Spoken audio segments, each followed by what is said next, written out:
Thank you for joining us today.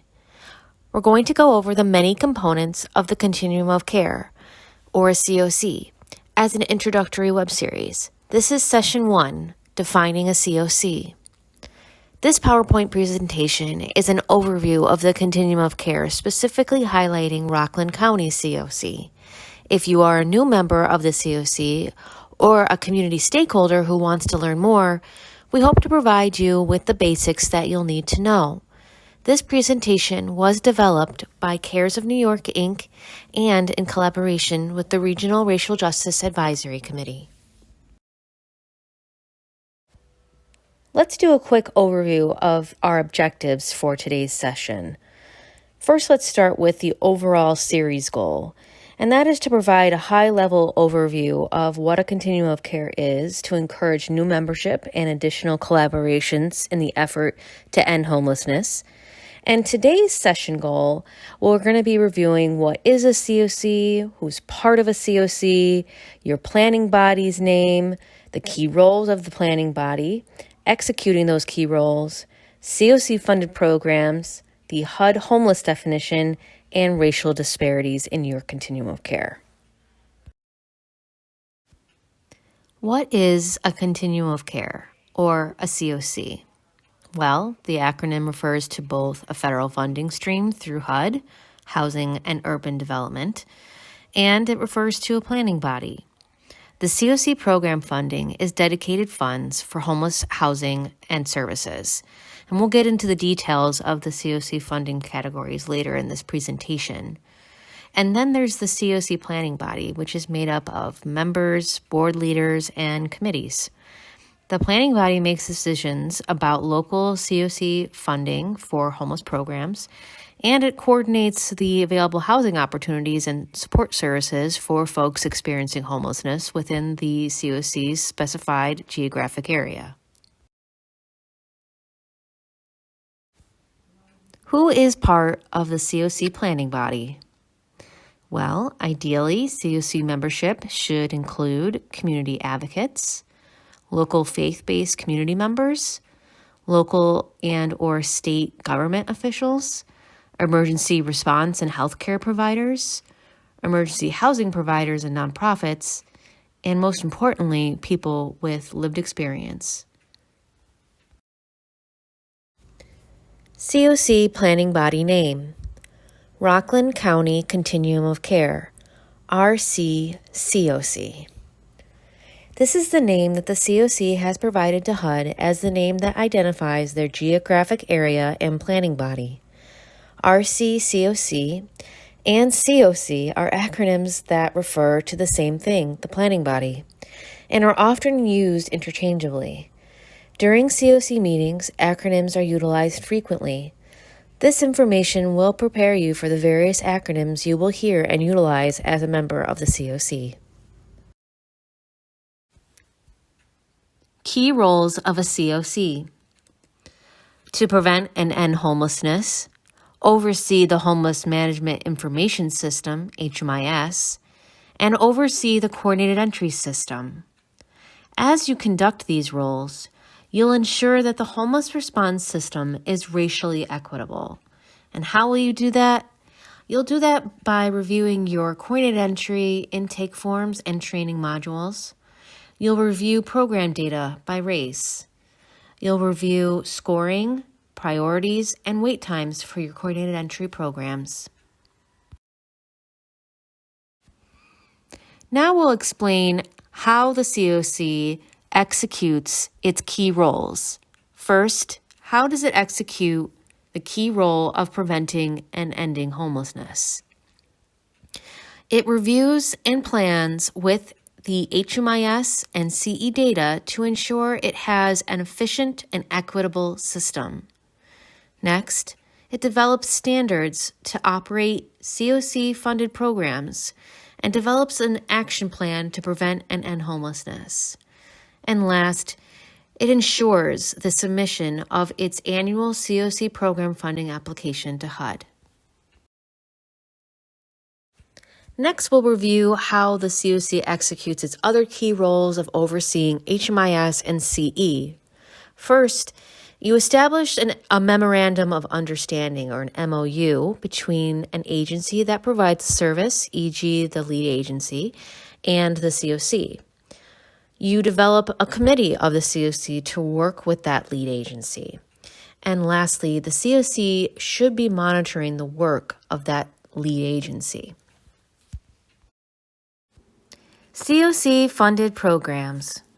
As we mentioned earlier in the presentation, CoC funding allows for nonprofits to develop programs within these 4 categories: permanent supportive housing, PSH, rapid rehousing, RRH, transitional housing, TH, and support services only, SSO.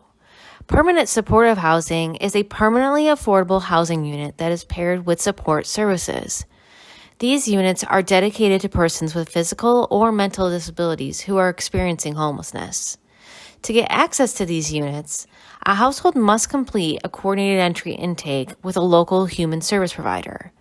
PSH projects can either be site-based, which refers to the homeless service provider owning and operating a building that's dedicated to persons who were previously homeless, or it's tenant-based, which means that the household experiencing homelessness could receive a rental voucher that goes towards a portion of their rent at an apartment of their choosing and is operated by a private landlord. Rapid rehousing is a program that provides relocation services and rental assistance through a voucher, all in an effort to rapidly transition people out of shelter and into potentially permanent housing. The program assists folks in their housing search process and helps them secure a unit with security deposit assistance and coordinating with the landlord. An important thing to note here is that when you are in the rapid rehousing program, you retain your homeless status, which is important because this means your household is able to remain on the coordinated entry list, and if a PSH unit becomes available, you can still be considered for the opening. Rapid rehousing and transitional housing, which we'll get into next, are intended to be short-term to medium-term solutions to literal homelessness. They can lead to other permanent housing opportunities other than PSH, but ideally they're going to be able to transition into the best housing option for their household. Transitional housing are physical units for folks experiencing homelessness to stay while they gain long-term housing stability through the support services offered there.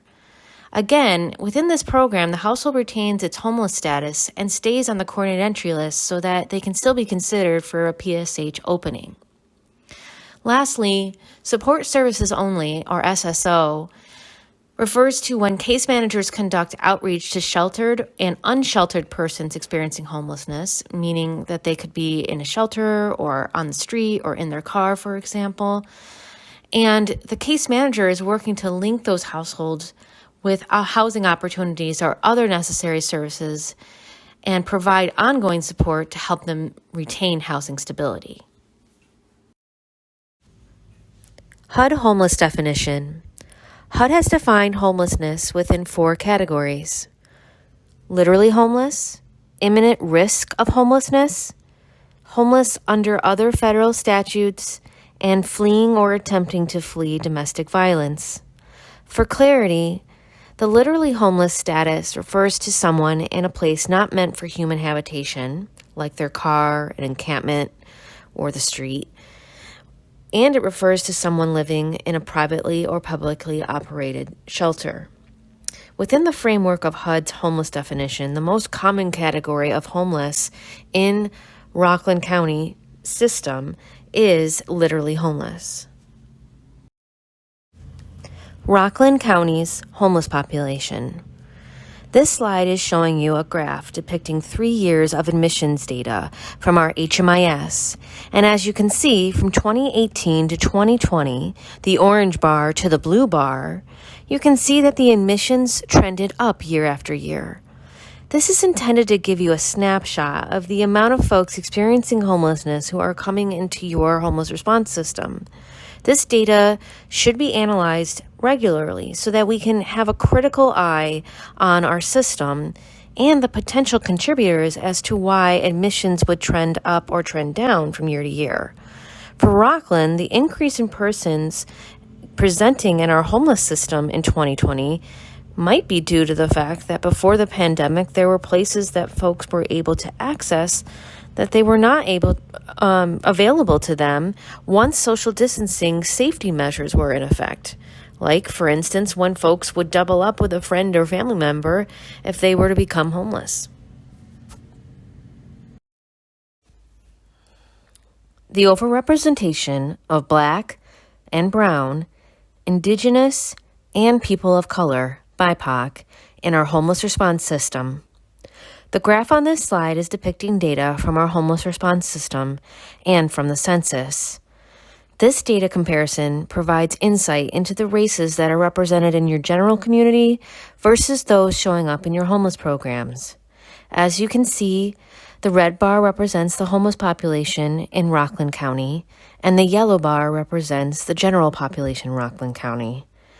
Looking at the top 3 data points on the graph, white, non-Latino people make up 63% of the general population, and only 31% of the population experiencing homelessness, whereas Black or African American people make up 13% of the general population, but make up 50% of those experiencing homelessness in Rockland County.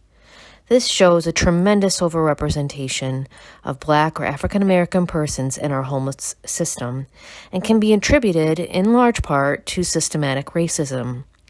When a CoC is working to address their system's racial disparities, then they can say holistically they're attempting to improve their homeless response system. Upcoming sessions of our CoC 101 web series. Session 2, CoC Structure and Leadership.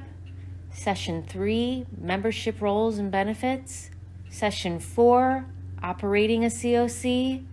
Session 5, Committee Responsibilities and Mission Statements. We'll see you at Session 2.